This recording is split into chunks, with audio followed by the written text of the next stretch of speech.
My cat came home covered in blood yesterday, and it's led to a terrifying discovery. Written by Nodus Obscurity. I know what you're thinking. The cat probably killed a bird or scratched himself up, and initially I had thought the same. But then things got weird. And look, I'm not even into spooky stuff.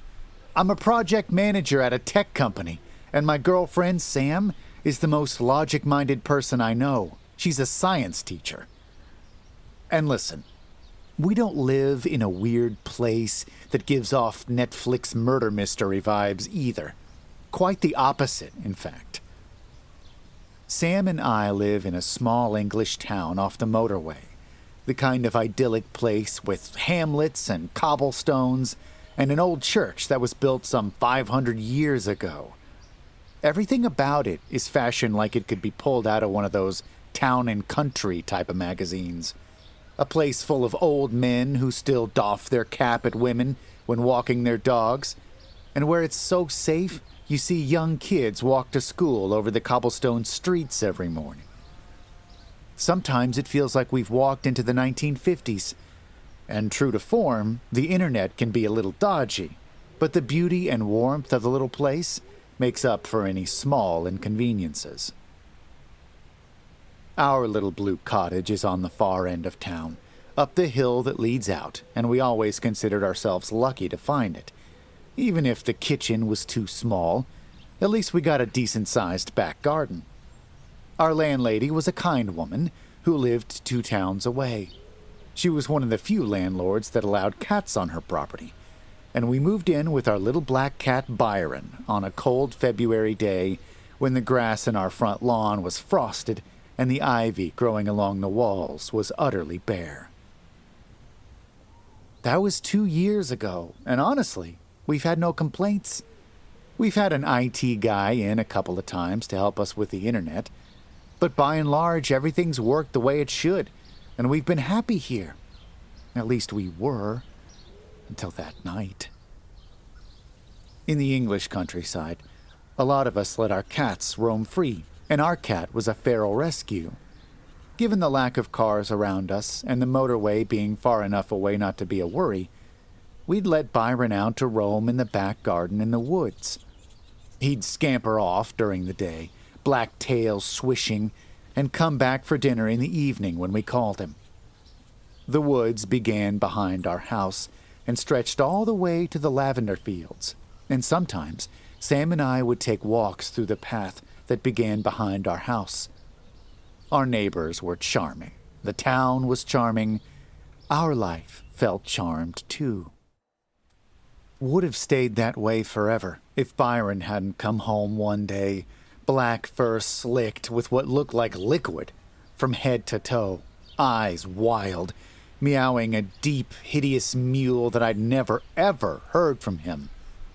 Sam and I were sitting in the garden after 8, and it had been a hot summer day due to the heat wave. Sam was wearing a pale pink summer dress, and I was in shorts. We just finished eating our dinner when Byron appeared on the fence, his green eyes wild. He came tearing over to Sam and jumped on her lap. She laughed initially. Byron had always been a big baby and very attached to her. But then she wrinkled her nose. A strange metallic smell wafted into the air. The kind of smell you get when you walk past an alleyway behind a butchery. Except this was so strong, it made me sick. Sam looked green too as she lifted Byron and sniffed him gingerly, then winced and put him on the ground. "What is it, babe?" I asked, although I had a horrible feeling I knew what it was. Byron was extremely agitated, and he wouldn't stop mewling. Sam turned to me to speak, and I sat back, my eyes wide. "What the fuck?" My girlfriend's pale pink dress was covered in crimson stains. Her hands were slick with deep, unmistakable red that could only be blood. She followed my gaze down to her dress and gasped, "Oh, God!" At the time, I didn't think much of it, but right behind Sam, I thought I saw a tall, dark shadow move through the woods, a soft crunching of leaves under shoes. It was only a second, though, and I was quickly distracted by Byron again, who was laying on his side on the ground, still mewling. Without another word, Sam picked Byron up, who was still crying, and we rushed inside the house. She put him in the cat carrier, and I raced outside to start the car as she washed her hands. When she came out, she'd changed, and the cat carrier was in her arms. We didn't even speak as we drove out to the vet in a panic. If Byron was injured, he needed to be seen now. I'd never seen so much blood come from such a small thing before in my life. Byron mewled and mewled inside the cat carrier, and Sam was as white as a sheet. We had lost a cat before, and Sam had taken it so badly that she hadn't got out of bed for 2 days straight. I leaned over and touched her arm to reassure her. "Don't worry. He's a tough little shit. He'll be fine." I glanced over at her with a slight smile, but she didn't smile back. Luckily, the vet was only a 5-minute drive from the house, and country vets tend to be a little more available than city ones, so we were able to get Byron through reception quite quickly. Sam looked like she was going to burst into tears in the waiting room. Byron wouldn't stop mewling, and I felt completely helpless. What had happened to Byron? Had a fox attacked him? He didn't seem physically hurt, just covered in blood. Where was he bleeding from? "Byron." Dr. Martin poked his head out of the examination room. He gave us a smile, and his eyes twinkled beneath his glasses. Byron's mewling grew a bit softer at the sound of Martin's voice. He loved Martin, who always had treats for him at the end of every examination. Martin, tall, balding, and still smiling, opened the door to let us all in. "So, what happens to be the problem?" I cleared my throat as Sam put Byron down on the stainless steel table. "We were hoping you could tell us. He's crying and he's covered in blood, but he won't let us check him to see where it's coming from." Martin pushed his glasses up the bridge of his nose and headed to the cat carrier. He opened it, and Byron cautiously stepped out. Something really wasn't right here. He was acting so unlike his usual friendly self.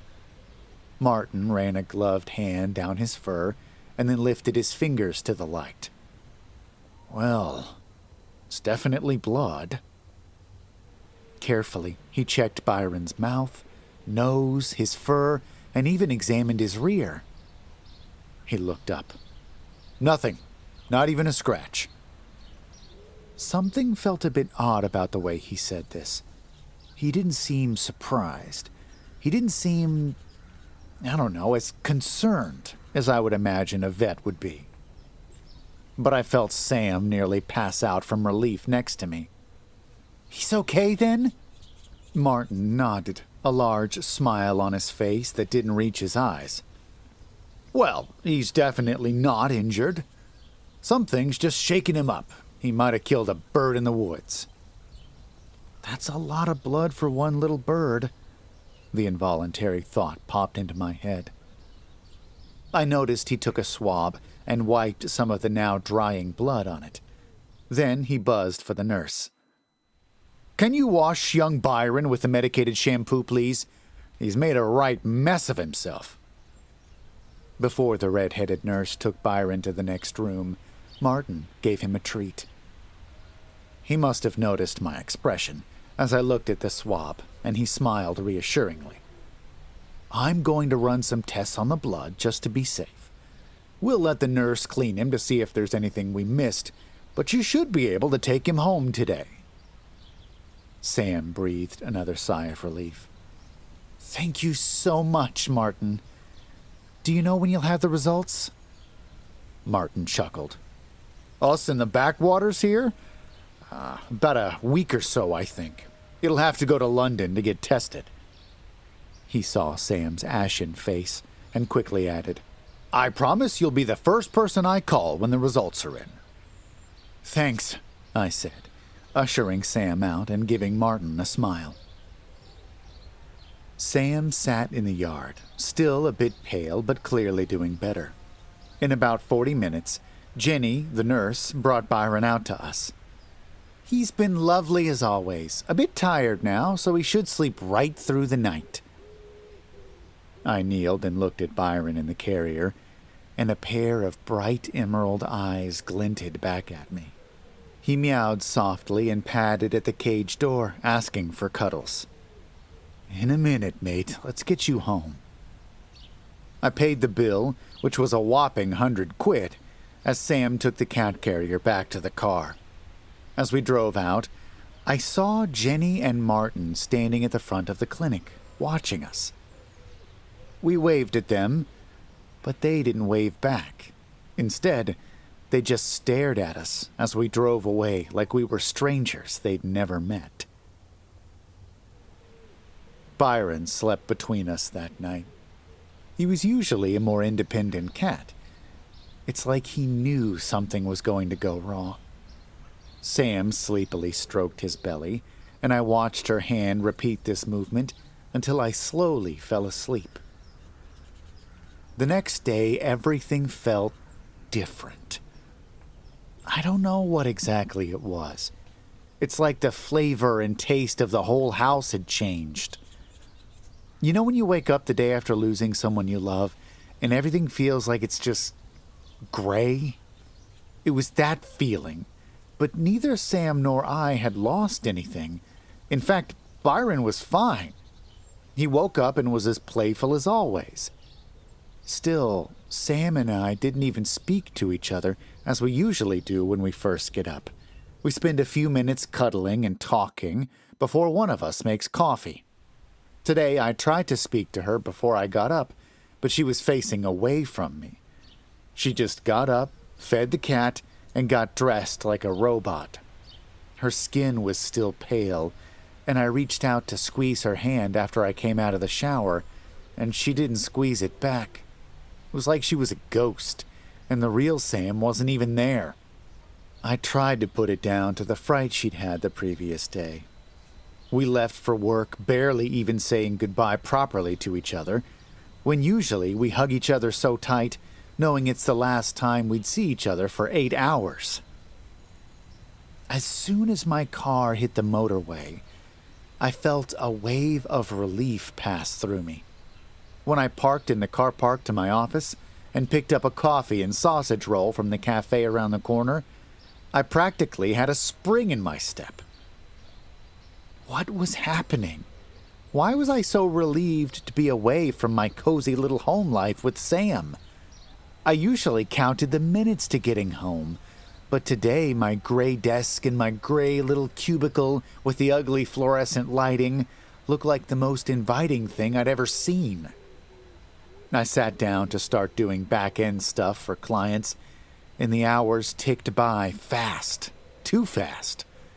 I worked through lunch without realizing it. Before I knew it, it was 4 p.m., usually the time I would start perking up, but instead, a hard knot had formed in my stomach. I started feeling queasy. Something felt wrong. I texted Sam "Hey, are you home yet?" She got off work earlier than me. I didn't get a response back, and I tried to ignore the rising panic in the back of my throat. Sam always got back to me quickly around now because we would plan dinner over text in my last hour at the office. She would usually already be cooking by the time I got home, and then I would take over and let her put her feet up. It was our routine. Today just felt off. The clock hit 5, and with my heart beating fast, I walked to my car. Putting the key in the ignition felt like signing my own death warrant. "What is wrong with you? Nothing's happened, and you're acting like the world's going to end," I told myself, annoyed as I backed out of the car park. I paused and put on a ridiculously happy playlist to buoy my mood, but the feeling of dread was well and truly settled in my gut now. The whole way home, I kept glancing at my phone, hoping to hear from Sam. Nothing. I turned off the motorway towards my house, and something kept calling me back, as though this would be the end of something, as if this drive that I did 5 days a week was leading me to my death, and I was just ambling along, transfixed towards it. Sam's car was in the driveway. I looked at it, then back at my phone, and frowned. The ping of a text came through. I grabbed it to read it. It was from Sam, but it was so odd. Now it is in the woods. That's it. Nothing else. I texted her back. I'm home. Are you in the garden? Should we get takeaway? There was nothing back for some time. Then I saw the 3 gray dots of her typing come up. My phone pinged again. Now it is in the garden. Again, this was starting to freak me out. It almost felt like someone had stolen Sam's phone and was texting from it. My heart, already beating fast, was starting to race. Hands slightly trembling, I texted her back. Sam, are you okay? Again, those 3 dots. Then they stopped. Truly panicked now, my heart drumming so hard it felt like it was pounding in my head. I opened the car door and used my key on our front door, letting myself in. The house was dark. Every single curtain was drawn. I called quietly into the abyss. Sam? And then I heard it. The sound of feet running across the back wall of my house, as if someone was running along it at full speed and making their way around the corner of the house to run across the wall to my side. And I locked the front door behind me just as I heard the feet pause on the door. Then I heard a heavy, unmistakable foot stomp on the wood. I backed into my darkened living room, my chest tight with fear. The thudding continued. My phone pinged again. I looked down. It was another message from Sam. Now it is inside the house. As soon as I got that message, the thudding stopped. I frantically looked at my phone screen, the only light in the room, and I called Sam. Straight to voicemail. Desperate, I backed further into the house, blindly trying to find the back door to the garden as I texted her. Sam, where are you? Another 3 dots formed, and my breathing nearly stopped. I tried calling her again, still straight to voicemail. I scrambled for the doorknob on the wall, using my phone as light. Just as I'd found it and began to turn the knob, that dreaded ping sound resounded across the dark room. Slowly, I turned the face of my phone to look at it. My hand trembled on the doorknob, wanting to turn it as I read, Now it is in front of you. I froze and slowly shone the light in front of me. At first, there was nothing, but then the sound of several joints cracking filled my ears from above. Slowly, sweat dripping from my brow and my whole body telling me not to, I looked up to see a pair of filthy, bloody feet with every single one of the toenails ripped out. I didn't wait to look further up. I opened the door to the back garden and ran, leaping over the fence into the woods. The sound of joints cracking, the loud footsteps chased me, as though whatever was making that sound was at my heels. I ran faster and faster, knowing that if I kept going, eventually I would get past the trees and into the lavender fields just beyond. And maybe I could run to the farmer's house. And maybe... But something was wrong. The woods were wrong. The trees felt bigger. The path seemed to twist and turn to another path, and then another, and then another. And all along, the thing kept up with me. It wouldn't stop. The woods seemed to have lost their endpoint. If I could take a moment to use the map on my phone, I would be able to get out of here. But I couldn't stop because the thing could get me, and suddenly I stopped. The sound of joints clicking and running behind me also stopped. There, in the middle of the path, was a door. A large crimson door where nothing should be. There was nothing else, no house attached to it, just a door. Then I heard it, Sam's voice, just beyond the door. "Nick! Nick, help me!" "Sam, hang on, baby, I'm coming!" I screamed, racing toward the sound. But as I ran around the door to reach the sound of her voice, it was suddenly coming from behind me. I turned, puzzled. I hadn't even noticed the thing that was tailing me was gone. I ran backwards past the door again, thinking I'd misheard Sam's voice. "Nick, I'm here!" The voice was behind me again. I wanted to cry in frustration. I was scared and panicked, and I was so sure something had happened to Sam. Her voice sounded so far away, but she was in pain. I knew she was. "Sam, where are you?" My brain thudded against my skull, and I sank to the floor holding my head. No, I couldn't give up. I had to find Sam. I had to. I heard a quiet, unmistakable meow right next to me. I looked down to see Byron rubbing his little head against my side.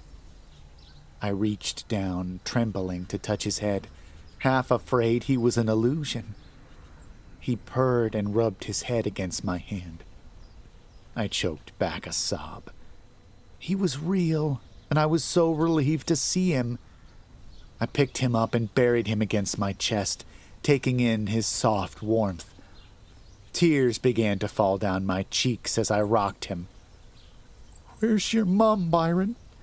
What's happened to your mom?"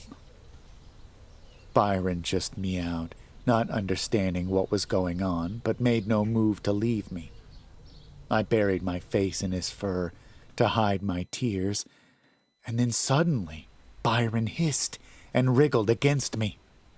I looked up, letting him go, and he ran into the woods. I wanted to stop him, but there, right ahead of me, was Sam. She was facing away from me, facing a tree trunk, but it was her. I knew her long red hair anywhere, and I stumbled to my feet, yelling, "Sam!" But as I ran towards her, I slowed. She was wearing the same dress from yesterday, but it was more dark red than pink. Blood caked her legs and arms, and her feet. Her feet were facing me. Sam was facing the tree, and her feet were facing me. Contorted feet, feet with nails ripped out, bloody feet. I stumbled back as the horrible realization swept through me with violence. I wanted to throw up. "Oh, Nick." Sam's teasing voice bounced off the tree trunk. "Nick, Nick, Nick." Her voice became more guttural as her pronunciation of my name became more and more nonsensical until it was a demonic cracking of joints. And then Sam twisted her entire neck towards me. That's when I saw it. Her face. I stifled a horrifying cry when I saw her face. There were bloody sockets where her eyes should be. Her mouth was wide in a smile, but every single one of her teeth was missing. It was like someone had taken a knife and carved everything away, leaving nothing but a bloody mess. Her tongue jutted around madly, her mouth mangled as she gargled from her blood-filled lips. And now it is in the woods, and now it is in the garden, and now it is in the house, and now it is in front of you, and now it is in the woods, and now it is in the garden, and now it is in the house, and now it is in front of you. She was saying it so fast, the words weren't making sense, and she was reaching for me, her mangled, twisted, open wound of a mouth, repeating the words over and over, and I stumbled back from her, my eyes wide, until my back hit the crimson door, and Sam's hands were on my shirt as she grabbed me and pulled me close. I could almost taste the drying blood on her face. The decay of her had already begun. My hands, finally realizing they could do something, tried to push her rigid, wrong body away from me, but she was obscenely strong, and she gripped me hard and kissed me with that wound where her lips should be. Nausea hit me so hard it made my knees weak. I threw up then, struggling against her.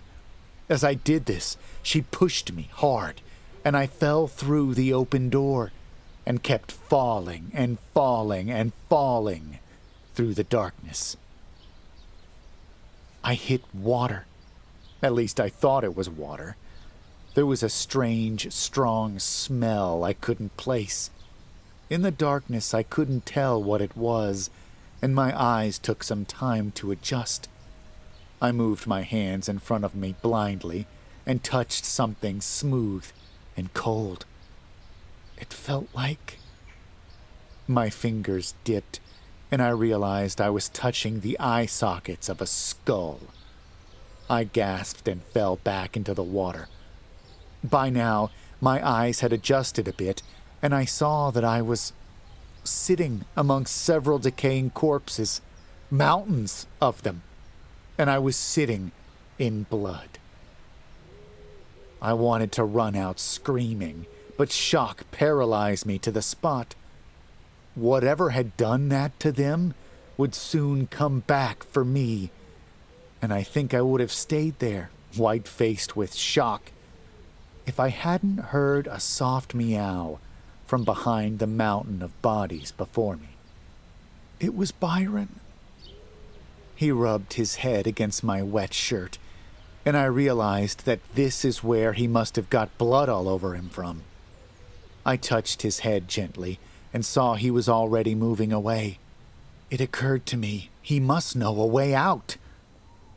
I followed him carefully. My vision in this dark cave-like place was in and out. Luckily, he was meowing and I could hear him.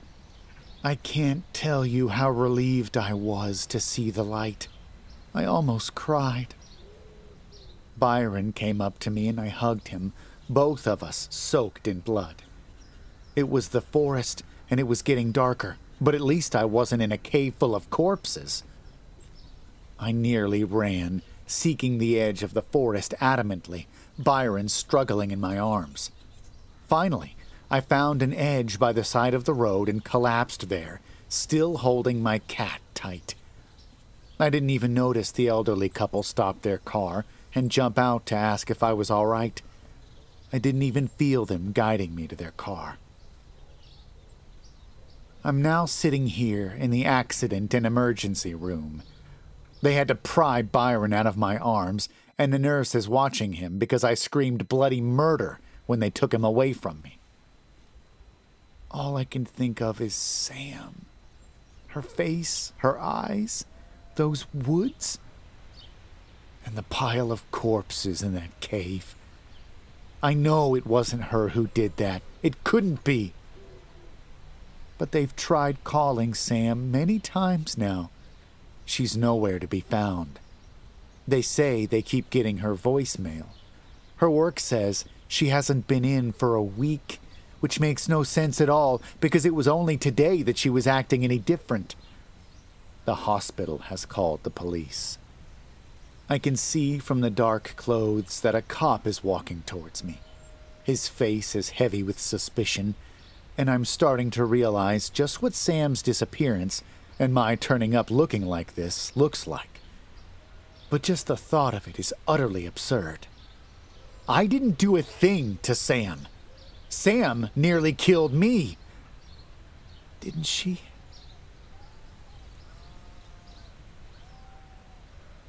I found a creepy photo album that belongs to my wife, but she denies ever seeing it.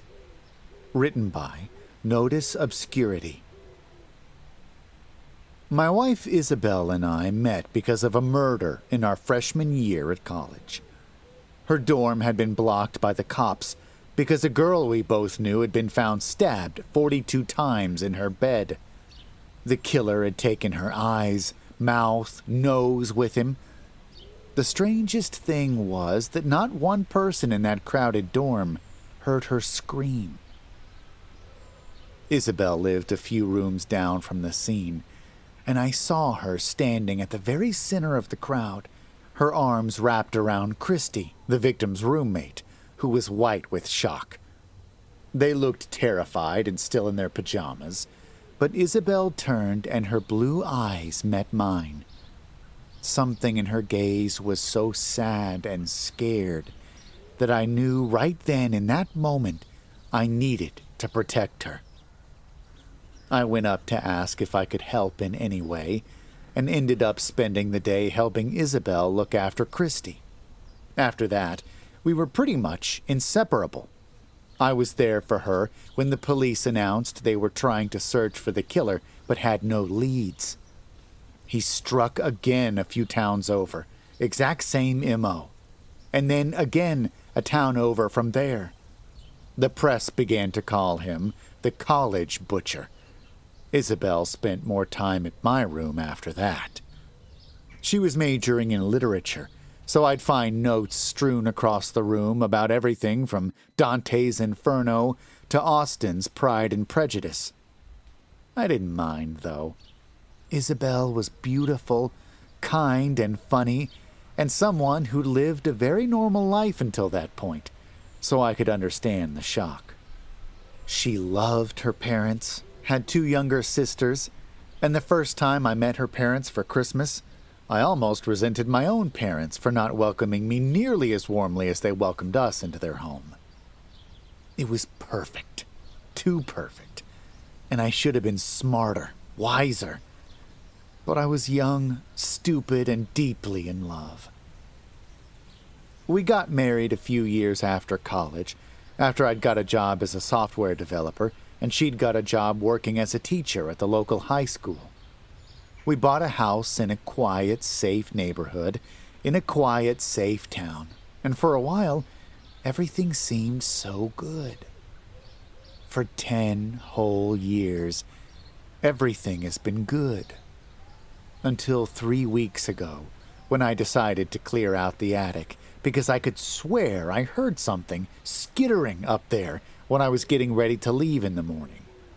Thinking it was mice or rats, I told Isabel in the kitchen that night while she was adding the finishing touches to the bolognese, and I was pouring us a couple of glasses of wine. "I think there's something in our attic," I said casually as I passed her the glass of wine. "I'm going to go give it a clear out, see if it's a rat or something." When she said nothing, I looked at her face. It was completely pale, and she was staring at me with something I could not place in her eyes. It wasn't fear. It was something else. "Don't go up there. I'll deal with it." I frowned. "I really think it's something small, and I've been wanting to clean up that place for a while. Let me deal with it." She stared at me then, and a sort of involuntary shudder went up my spine. "Jack, do not go up there. Promise me." I nodded slowly, confused. We respected and loved each other, and I wouldn't want to hurt her in any way, and given how stressed she was, I knew I had to listen to her.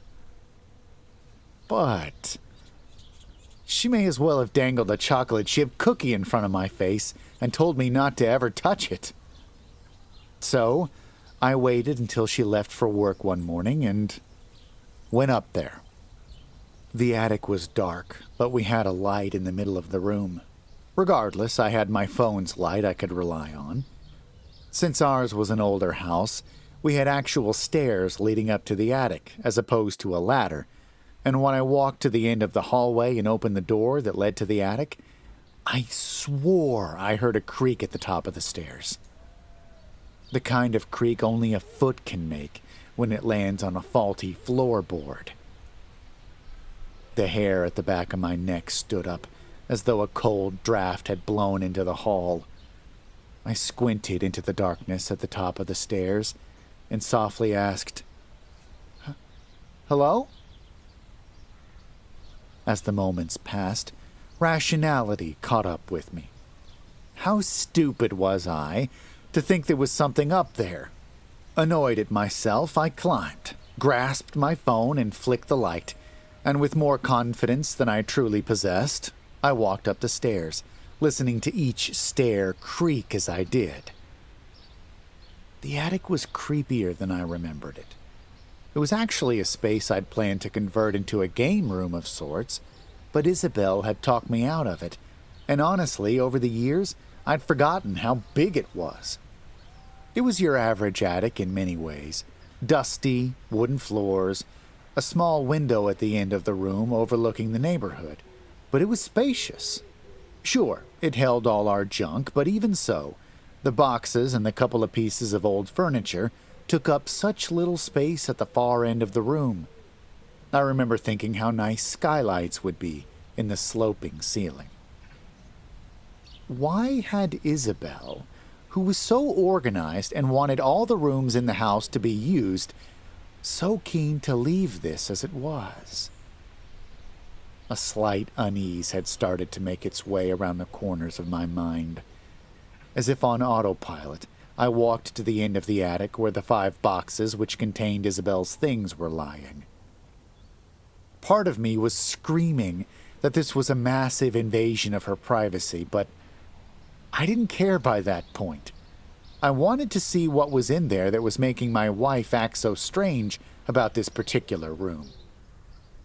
I sat cross-legged on the dusty floor and pulled the first box to me, opening it up. The first box was just some old clothes that she'd kept for sentimental value. T-shirts signed by friends, a few old sweatshirts, nothing that really piqued my curiosity. The next book was just some old books which she didn't want to part with, but for some reason wouldn't keep in the bookcase I'd built her in the living room. When I reached the third box, something in me hesitated. I think a part of me knew that my life was going to change after I opened this box. Some strange sixth sense. Carefully, I unsealed the box and looked inside, and a sigh of relief overcame me. It was just framed photographs in a photo album. I smiled and lifted the first one, Isabel and her sisters laughing as children at her 4th birthday. Some were of her parents and others of us. Then something struck me. Why hadn't she put these photos up downstairs? That weird chill was back. The box only held the large brown leather photo album now, and my heart racing, I opened it to its first page. It was a large black and white photo of a small girl on a swing, facing away from the camera. That, in itself, was creepy. But the creepiest thing about the photo was another little girl in a white dress who was standing at the edge of the woods looking at the girl on the swing. It was almost as if she was looking at me through the photo.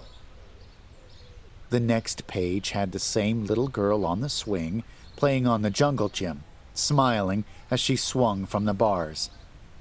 Behind her, the strange little girl stood, watching her every move, her eyes cold, her mouth a thin line. Page after page of this little girl living her life, and the strange girl standing on the edges, watching her. As the girl grew up, I recognized her to be Isabel. And the girl watching her looked like her. A darker, angrier version of her. I swallowed hard, watching my wife's doppelganger grow closer, seeing photos of her in my room with the shadow of herself watching her. My vision swam and I felt sick. Snapping the album shut, I wedged it under my arm and fled the attic, taking the stairs 2 steps at a time down. As I closed the door and leaned my head against it, I took a slow, shuddering breath. What the fuck was going on? That evening, I waited for my wife to come home at the kitchen table, nursing my strongest whiskey in my hand as she walked in through the kitchen door. "Hi, hon," she greeted me with a kiss, and dumping the shopping bags full of groceries on the table. "How was your day?" I paused and slowly cleared my throat. "I found it, Isabel." She was pulling milk out and was about to turn to the fridge to put it in when I said this. She frowned, putting the milk down on the table. "What do you mean?" I quietly lifted the album off my lap and put it on the table. "This is why you didn't want me to go into the attic, right?" The words came out harsher than I intended them to. She looked at the album, and her face turned pale as though she'd seen a ghost. But when she looked at me, she said, "Never seen that before in my life," and without another word, walked out of the room. I chased after her. "Isabel, who is the girl in this? Look at me when I'm talking to you." I grasped her arm and turned her towards me. She slapped me hard across my face. My wife, who wouldn't even raise her voice at our cat when he scratched her, slapped me. I watched in open-mouthed shock as she stormed up the stairs into our bedroom and slammed the door. The album was still in my hand, the weight of it an omen. And that's when I heard it again. The skittering I'd been hearing from the attic. Except now it sounded like it was coming from our bedroom. "What the fuck?" I muttered. That's when the scraping started. It sounded like someone was very slowly clawing at the floorboards above me. My heart began to race as I slowly looked at the darkness at the top of the stairs. Why hadn't she switched the lights on when she went up there? "Isabel?" I called, my voice hoarse with fear. At first, there was nothing, but then I heard it. "Isabel," a high-pitched voice mocked from the darkness. My blood ran cold. I was terrified, but the thought that my wife could be in danger was more overpowering. I ran up the stairs to our bedroom door. I found it wide open, with no trace of my wife inside. "Isabel?" I asked hesitantly, as I looked around the empty bedroom. That's when I felt it. A cold hand grabbed my ankle from under the bed. I screamed and pulled myself out of its grasp, stumbling backwards until I fell against Isabel. She grabbed my hand and dragged me down the stairs. "I told you not to go into the attic," she sobbed as she dragged me to the front door. "Now you've let her out. You've let her into our lives." As we got outside, she rushed to the car. "Hurry up, before she finds us!" I jumped into the passenger seat without saying a word. "Isabel, what the hell is going on?" She started the car, and we zipped out of the driveway. I could see her knuckles were white from gripping the steering wheel so hard. She finally spoke, her eyes focused on the road. "She's always been there, always angry. You see, I'm the one who got to live." "What?" I was more confused than ever. "I'm a twin, Jack," she said to me quietly. "I'm the twin that survived while she died in the womb." I looked at her, confused. "So she's what? She's an evil spirit who wants a chance to live, and ever since I was born, she's been eating away at my life. That album was a way to trap her. Those photos were like talismans I used to keep her in there. Every single physical piece of evidence she exists. When we were in college and that awful thing happened, I went to a professional. She helped me trap her, and then I opened up the album and let her out, I said softly. She nodded, a resigned sigh escaping her lips. She wants to be me, you understand? She won't stop until she's absorbed all of me. I was quiet. That's when I saw the movement in the mirror. Turning around, I saw the thing that wanted to be my wife sitting there, grinning at me. I yelled. Isabel slammed on the brakes. We didn't even see that truck coming. We didn't have a chance. When I woke up at the hospital later, a policeman was standing next to me, looking grim.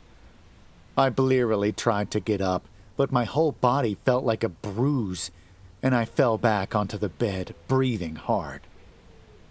Isabel, I whispered. Every part of my body hurt. Where was my wife? Mr. Taylor, the policeman said.